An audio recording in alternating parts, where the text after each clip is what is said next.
Hola, mi nombre es Tomás Duarte y soy estudiante de la licenciatura en Diseño de la Universidad de Palermo. El siguiente trabajo forma parte de la materia Taller de Producción 1, en donde se realizó una maqueta tridimensional formada por placas de MDF a partir de una curva transformada. Para llegar a dicha maqueta, primero deberemos rebobinar el inicio del trabajo y todo el proceso que fue necesario para finalmente producir la maqueta. Para esto dividiremos el trabajo en los 4 momentos que tuvo la materia. La consigna para este trabajo era generar un volumen tridimensional y autoportante. El procedimiento para el desarrollo de esta superficie volumétrica surgirá a partir de las líneas planas diseñadas a lo largo de la cursada. Todo comienza en el momento 1, donde aprendimos sobre superficies planas y espaciales, que fueron los ingredientes principales para diseñar estas líneas planas. Aprendimos que éstas se forman a partir de una generatriz y una directriz. La generatriz es una línea que puede o no transformarse y generar un volumen gracias al movimiento, y la directriz es el eje director que determina las condiciones de desplazamiento de la recién mencionada generatriz. Cada una de estas figuras tridimensionales comprenden un alto, un largo y un ancho distinto, y es por todo esto que estas superficies espaciales las dividiremos en dos. Por un lado tenemos las regladas, las cuales cuentan con una generatriz recta, y por otro lado las curvas, que cuentan con una generatriz curva. A su vez, las regladas las clasificaremos en tres. Tenemos a las superficies planas, a las cónicas y a las conoídicas, y para las curvas solamente tendremos a las tóricas. En primer lugar, las planas están formadas por caras planas en forma de polígonos regulares. Constituyen las caras de los cuerpos geométricos que se apoyan sobre un punto en común llamado base. Estas pueden ser regulares o no regulares. Por otro lado, dentro de las cónicas, el cono es de tipo radial y es formado a partir de una generatriz recta, apoyando un punto sobre el eje de revolución y otro punto sobre una directriz curva, también llamada altura inclinada, para así revolucionarse y generar el cuerpo. En esta superficie es con cierta inclinación del eje medio, es decir, que no es paralelo a este. Este es desarrollable en el plano gracias a que su generatriz es constante, es decir, que no sufre transformaciones, por lo tanto es de curva simple. Al cortar un plano a una superficie cónica, se obtienen distintas figuras geométricas. Las secciones cónicas, dependiendo del ángulo de inclinación y la posición relativa, pueden ser tanto circunferencia, eclipse, parábola o hipérbola. De esta superficie se seleccionaron 3 curvas planas para trabajar. La circunferencia, que se obtiene cuando se secciona el plano con un corte paralelo a la base; la elipse, que se obtiene cuando se secciona el plano con un corte oblicuo, que va del vértice inferior hasta un ángulo menor al de la generatriz; y por último la parábola, con un corte paralelo a su generatriz. El conoide es una superficie arreglada alabeada con un plano director, también llamado directriz, que apoya sobre 2 directrices, una rectilínea y la otra curva, que además son paralelas a su plano director. La generatriz se transforma rotando entre las 2 directrices, ya que varía su longitud y ángulo, y es por esto mismo que no es desarrollable en el plano. De esta superficie se utilizaron sus 3 curvas planas. El ovoide, que se obtiene cuando se secciona el plano con un corte desde el vértice inferior hasta la mediana horizontal; la gota conoidica, que se obtiene cuando se secciona el plano con un corte diagonal desde su vista frontal; y por último la parábola conoidica, que se obtiene cuando se secciona el plano con un corte paralelo al de su generatriz. Más allá de esto, también tenemos al toro, que es un tipo concreto de toroide, cuya superficie de revolución es generada por una generatriz curva sobre el plano vertical, que gira alrededor de un eje de rotación y se desplaza sobre una directriz, también curva, ubicada en el plano horizontal. Al igual que el conoide, no es desarrollable en el plano, ya que es de curvatura doble. De esta superficie se obtienen 2 curvas planas.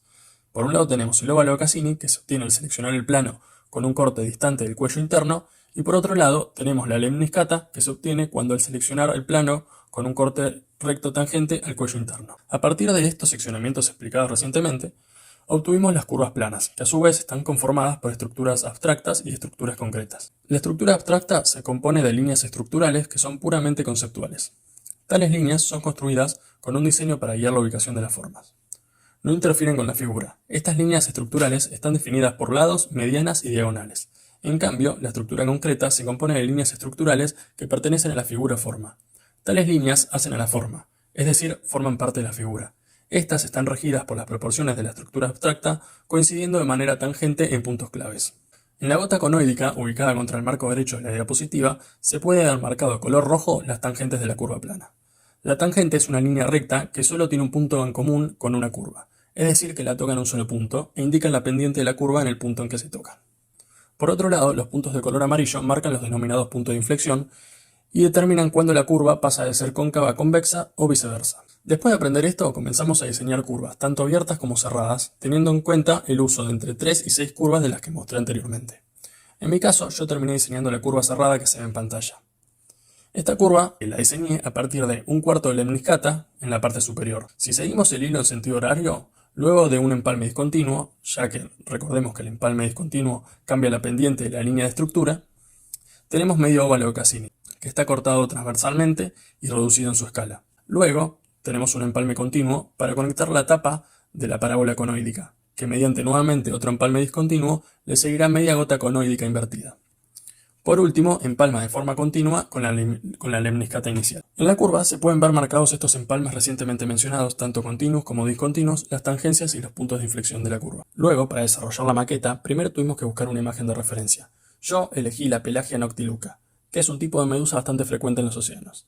Con esto en mente, tuvimos que aplicar operaciones dentro de esta curva plana. En este caso, en primer lugar, alteramos la curva haciendo una doble línea con el óvalo de Cassini y rotándolo sobre su empalme 10 grados en sentido horario.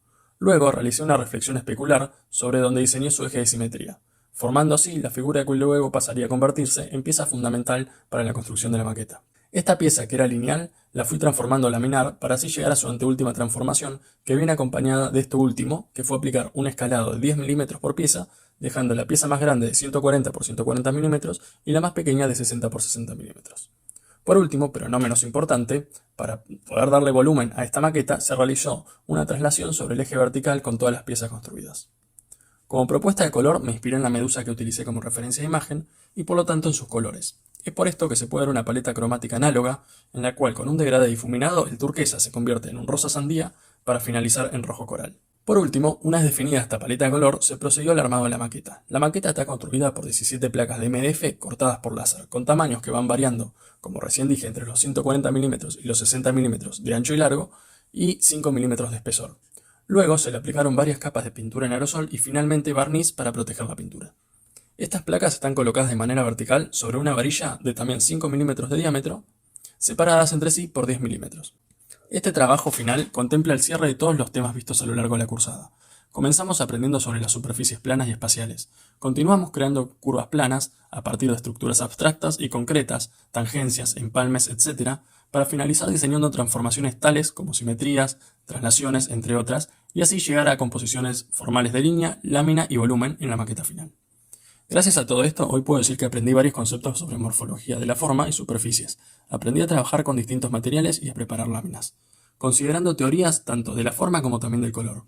Pero sobre todo lo que yo considero más importante es el poder creativo que esta materia me dio y la oportunidad de ir superando desafíos cada vez más difíciles para llegar a un resultado visible y tangible como lo fue la maqueta creada. Muchas gracias.